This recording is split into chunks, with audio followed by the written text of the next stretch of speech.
បងប្អូនថាមើលអត់សូវច្បាស់ដោយសារកណាត់ពណ៌ស្លេកពេកឥឡូវពណ៌នេះមើលច្បាស់វិញចាមុននឹងយើងគូសយើងត្រូវទុកភ្នែកពីរលេខសិនចាផ្ទាំងខាងក្នុងផ្ទាំងទី1គឺយើងយកប្រវែងចង្កេះចែកជា2បន្ទាប់មកយើងវាស់បន្តទៀតផ្ទាំងត្រកៀកហ្នឹងគឺយើងយកប្រវែងត្រកៀកចែកជា2បន្ទាប់មកយើងត្រូវយកផ្ទាំងបត់ខាងលើហ្នឹងគឺយើងយកជុំវិញចង្កេះដក10ចង្កេះគាត់88ដក10សល់78យើងវាស់មកទុកភ្នែក2លេខចាបន្ទាប់មកកន្លែងភ្លីតាគៀកចុះ17លេខតាគៀកនេះខ្ញុំជីបតែ3លេខទេដោយសារគាត់ចង្កេះ88តាគៀកតែ100តាគៀកគាត់រួម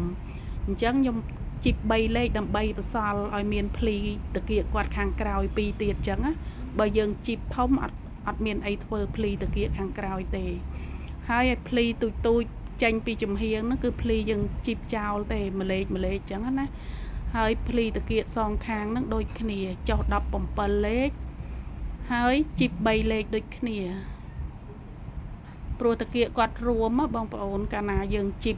ភ្លីតាគៀកនឹងធំពេកអត់មានភ្លីជីបខាងក្រោយទេចាហ្នឹងហើយ3លេខដូចគ្នាបន្ទាប់មកយើងវាស់ឃើញប៉ុណ្ណាយើងត្រូវនេះវាស់កន្លែងខ្ញុំប្រាប់ណាកន្លែងខ្ញុំចុចចុងដៃហ្នឹងយើងវាស់ត្រឹមហ្នឹងមកចែកជា2ចាបន្ទាប់មកយើងវាស់ចែកជា2ទៀតហ្នឹងហើយដើម្បីយើងធ្វើភ្លីខាងក្រោយភ្លីតាគៀកខាងក្រោយជម្រៅ14លេខ